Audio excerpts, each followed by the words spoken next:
What's up guys, welcome back to Finance to Fly. My name is Luke and I'm here to help you elevate your travel while minimizing your spending. Today we're going to be going over my top 10 credit cards on the personal side for 2025 and why you should be getting them. So we're going to start off with number 10 and we're going to work our way down to number 1. That being said, number 10 is going to be the Marriott Bonvoy Boundless card. Why is this card on my list considering it's only a mid-tier hotel card? Well, it's pretty simple. When the sign-up bonus is at an all-time high with the 5 free night awards worth 50,000 points each after 5,000 spend in the first 3 months, that is really good in terms of sign-up bonuses. I would even say it's one of the best sign-up bonuses out there, especially because it's just easy to use. Yes, there is some restrictions on where you can stay with those hotels and if the free night awards will be accepted or not. Still, it's very easy to get very good value out of those free night awards. I mean, you should easily be able to get $1,500, $2,000 out of those free night awards in value easily. I know when I redeemed mine about a year and a half ago, I got about $1,800 worth of hotel rooms for 5 nights, and then I got upgraded to a massive suite, which increased the value tenfold. The sign-up bonus easily offsets the $95 annual fee you get in the first year. The best part is you can hold this card year after year and you'll continue to get a 35,000 point free night award from Marriott, and you're only paying $95 for that. I think that's very good value, and to be able to get that 35,000 free night award, you're pretty much paying $95 for a room that could be $200 to $300. At the lowest, you can easily get $150 worth out of that free night award. So in terms of anything, you're saving money by paying for the hotel night up front. I would say this card is an absolute must, even if you don't stay at Marriott's that often, because that sign-up bonus is just worth so much. Next, at number 9, we're going to continue with the hotel cards. This one, it's going to be the Hilton Surpass card. Again, it is going to rely on when the sign-up bonus is happening and if it has the free night award. It usually comes around once a year, maybe twice, but usually the all-time high sign-up bonus for this card is around 150 to 175,000 points plus a free night award. To put that in perspective, that's 2 to 3 nights easily at any high-end hotel at Hilton. So anything, if it's 175,000 points, that's pretty much close to 3 free nights at Conrad, depending on what the redemption level is, at 95,000 point night hotel or something like that, because you also have to hit the minimum spend and you get those points with that too. I mean, that free night award, you can use that at any hotel for just a standard rate, which those standard rates can go up to like $4,000, especially now that they have small luxury hotels like the Riverview Ranch in Montana, the Rayawasa Resort in Fiji, or even Kalala Island off the coast of Nicaragua. Those are all $4,000 a night hotels, and you can use your free night award there if you can find the availability, obviously. What also makes this card worth having is the $50 in hotel credits per quarter. As of right now, you can redeem those for a last resort type of situation. You can redeem those credits and you can get the value out of them through gift cards. I've heard there's been a lot of issues with redeeming the gift cards, whether it be added fees or whatnot, but it's still worth at least having as a backup plan in case you can't stay at a Hilton that quarter, because then you'll at least have $50, or depending on what happens, but you'll have money saved away so that when the gift cards do work or they end up fixing it, you'll have that money extra saved for a trip down the road. And that really is another benefit of it. You get $200 in those quarterly credits, but you only pay $100 in the annual fee. So that ends up you getting $50 ahead each year on the annual fee. No, it's not the free night award, but hey, that's pretty good. You're getting a 33% return on your money as long as the gift cards are able to be redeemed and you are able to stay at Hilton properties. And I didn't want to mention much about it, but you do get elite status with Hilton. That gold status is worth at least something, especially if you stay at a, I guess, mid to high tier hotel. You'll get a $15, $20, $25 food and beverage credit, or even free breakfast. At number 8, we're gonna go with another hotel card. I do like my hotel cards just because of the sign-up bonuses and the annual credits that they come with. This card's going to be the IHG One Premier Rewards card. Again, I would recommend this at an all-time high sign-up bonus. There's 2 that I've seen over the last 2 years. First one is 175,000 points after 3,000 spent in the first 3 months. And then there's also another one that's 5 free nights worth up to 60,000 points after 3,000 spent in the first 3 months. Both Both these sign-up bonuses are very good, but there is limitations to the one with the 5 free nights. The 5 free nights, you cannot add any more points onto it, and that kind of can limit to where you can go with it, but still, it's still pretty good because you can still get Kimpton properties for way less than that. I would say you want to go for the points more though, because especially if you're traveling to Southeast Asia or some of these other countries, you can get nice hotels for like 10, 15,000 points a night, and I don't think it's worth wasting a free night award on something that's a quarter of the cost of the free night award is worth. So getting the points allows you to be more flexible, and they also don't expire after a year. The points just make it easier though. But in total, if you get the sign-up bonus, you can get 5 to 10 free night awards from the sign-up bonus, and I think it's just very good overall. And wrapping things up, these 3 hotel cards in slots 10, 9, and 8, I would say any of these are interchangeable, depending on what brand you like. I have all 3 of them, and well, I had all 3 of them. I upgraded the Boundless to the Ritz-Carlton. I think they're all great hotel cards. It's kind of pick your poison. Which one do you like? Which one do you want to stay at more? You gotta look into the depth of which program will work best for you. Now at number 7, we're going to be moving on from the hotel cards, and we're going to do the American Express Gold Card. Yes, it's a little low on my list and it's not as high up as probably other people will put it, but there's reason to that. First reason, they just increased the annual fee to $325 a year. That is a lot of money to put out for a credit card, especially without any travel protection and stuff like that. You do get the Dunkin' and the Resi credits and the other credits that you had before that get you up to $424 in value, but you have to keep track of 4 credits now. 3 different monthly credits and then 1 semi-annual credit. That's kind of irritating, kind of annoying. The card may be great for some people. I do think it will be, right? That's why it's on here. I mean, if people go to Dunkin', yeah, easily $7 off each bill. That's no big deal, right? The Grubhub credit, easy there too. Then you get the Uber credit, that's easy there too. Resi credit, kind of gotta work to use it, depending on what city you live in. Those are all easy to use credits. It just depends on if you eat out a lot or not. And I think it's a lot harder for me to part with $325 out of my pocket when I have other cards that cost the same, if not more, and get me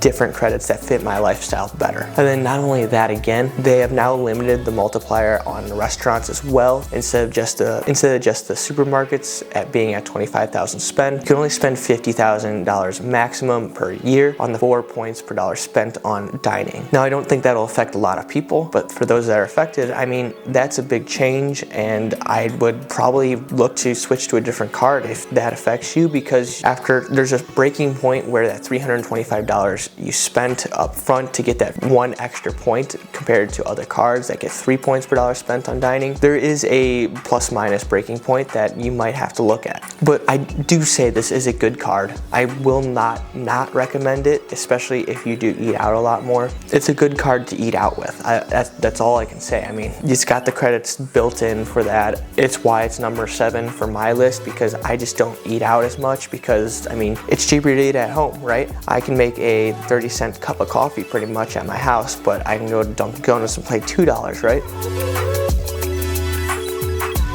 Now for number 6, which will relate to the Amex Gold, it's going to be the Capital One Savor One card. Why I think this ranks better than the Amex Gold. No annual fee, no credits, then you have 3 points per dollar on restaurants, grocery, and entertainment, and those are not capped at anything. It's everything that the Amex Gold is without the categorical spending limits and the no annual fee, and no coupon book style credits. If you think the Amex Gold is too expensive at $325 a year and you won't hit every one of those credits, go for the Savor One. You can turn those cash back into points, by the way, when you hold a different card that earns points within the Capital One ecosystem. Simple, pretty easy to do, and I do it myself now. I've switched over to the Savor One from the Amex Gold, and I'm pretty happy with my decision on that. Now we're gonna move on to the top 5, and this 5th one is gonna probably shock you, but it's gonna be the American Airlines Aviator Red Card by Barclays Bank. Why would this be my top 5 card? Well, the sign-up bonus of 50, 60, or 70,000 miles, depending on when it's elevated and stuff, after one purchase and paying the $99 annual fee in the first 3 months, it's a really, really great card. That sign-up bonus is probably one of the easiest sign-up bonuses out there to get, and why I rank it as a top 5 card to get, because Citi is in talks with buying out Barclays Bank's side of the credit cards and consolidating all the American Airlines cards into just Citibank. And doing so would remove this card and probably remove the easy sign-up bonus it offers. I just recently signed up for it at the 70,000 mile elevated offer. I can say I'm pretty happy. I got it, the sign-up bonus, within purchasing my first purchase and paying off the annual fee. Got it pretty quickly, and now I got 70,000 American Airlines miles. I'd gladly pay $99 for that. I mean, then I'll cancel the card after a year. I think it's $99 worth every penny of paying for 50, 60, 70,000 miles, especially American Airlines miles, since those are more valuable than other airlines. Other than the sign-up bonus, there's no other reason to have this card. The other American Airlines cards issued by Citi are much better than this card, and I think offer more in terms of future value than just holding this card. Now, coming in at number 4, we're going back to another hotel card. This one's going to be the Ritz-Carlton Reserve card. This card you cannot apply for, but you have to apply for a Marriott Bonvoy Boundless, Bountiful, or Bold in the Chase ecosystem. Wait a year after signing up for it, and then you're able to product change or upgrade to the Ritz-Carlton card. It comes with a massive $450 annual fee and is the highest annual fee on my list for these cards, but it makes it well worth it. You get that $300 travel credit, which is easily knocks off $300, especially if you travel 4 or 5 times a year. And then you get that 85,000 free night award. You get that 85,000 free night award, which is super easy to use, and you can easily get $500 in value or more using that. I know I just redeemed mine. I'm going to be staying in the St. Regis in Rome for 1 night because it works for my itinerary, and I'm pretty sure that the night that I booked, it was worth $1,200 when I booked this 85,000 point free night award, and I had to use like 3,000 points extra. No big deal, because I'm saving so much more money and getting to experience a bucket list hotel that I normally would not have been able to experience because I have this free night award I pretty much paid $150 for. If you're able to stack 2 or 3 of these cards and then eat the annual fee, and yes, I know the $450 up front is hard, but if you can get this $300 back annually from the travel credits and then go ahead and book one of these nice hotels, you're getting so much more in value than what you are paying for with that $450 annual fee. Not to mention you get all the travel perks, the priority pass, and all that other stuff.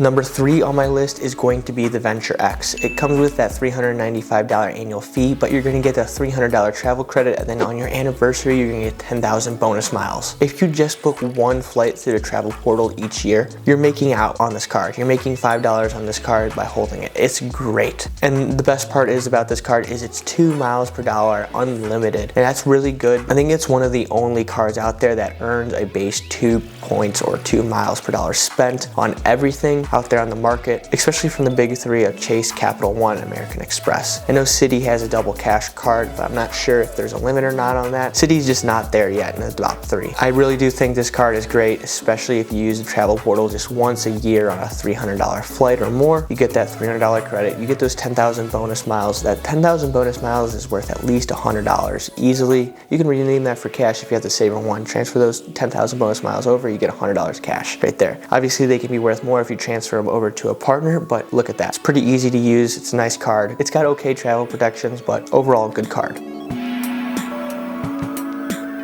Now for number 2, it's going to be the Bilt MasterCard. Why is this number 2, you may ask? Well, I know there's a lot of people renting out there right now, and earning points on your rent without having to pay the 2.5%, 3% transaction fee is absolutely great. Not only that, you're gonna get 3 points per dollar spent on dining, 2 points per dollar spent on travel, and those are gonna be doubled on the first of the month, up to $1,000. The 3 points in dining it's competitive with every other card out there. That's great. The 2 points on travel, I mean, I would book the travel on the first, so you're getting 4 points per dollar on travel. Other than that, you also get the 2 points per dollar spent up to $1,000 on the first of the month. That's really nice. I mean, overall, this card is very good. It's got good earnings rates, and you get to earn that points on rent. Earning those points on your rent, say your rent's $2,000 a month, that's 24,000 points that you weren't gonna earn earlier that you now earn without having to pay a 2 to 3% fee. That's absolutely great, especially because you can transfer those over to Alaska, which is one of Bilt's exclusive transfer partners, and that 24,000 200,000 points can get you a lot of places throughout the world on flights. Bilt also has so many transfer partners, and they continue to add some on. They added 4 this year between Alaska, Hilton, Accor Limitless, and TAP Portugal. Obviously they lost American Airlines, but when they replaced it with Alaska, it's like yin and yang, right? They have a lot of transfer partners, they have a lot of value in their points. I do recommend this card, especially if you're paying for rent. It's just worth it getting those extra points that you wouldn't normally have gotten, and that's why it's number 2 on my list.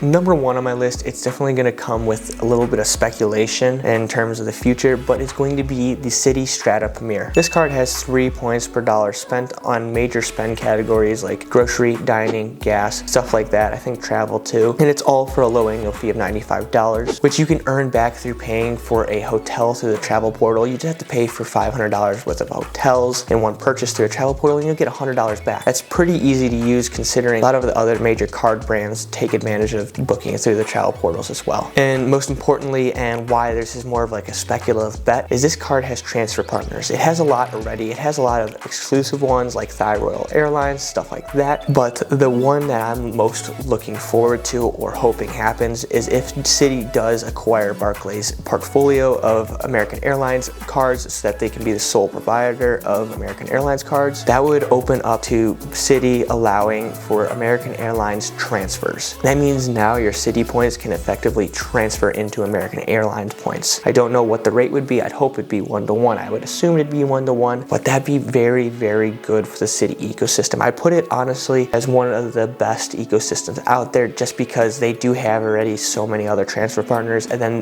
them just adding that American Airlines would be fantastic. Obviously, this is a speculative bet, but hey, if you start early, you start earning 3 points per dollar spent on all you spend, you get that 75,000 point sign up bonus. You could be at 100, 150, 200,000 points by the time this happens. If this happens, that can put you farther ahead than other people, allow you to transfer your points over before other people are able to earn the points and transfer them over, and allow you to get the award space that you want, because if this were to happen, a lot of that American Airlines award space would probably fill up quicker because people are able to transfer points over so easily from a card that earns points very easily with 3 points per dollar spent on multipliers. I do have to say with this card, there's one negative. I've heard the customer service is okay, not the best, and that the fraud department may detect some things that are fraud, some things that are not.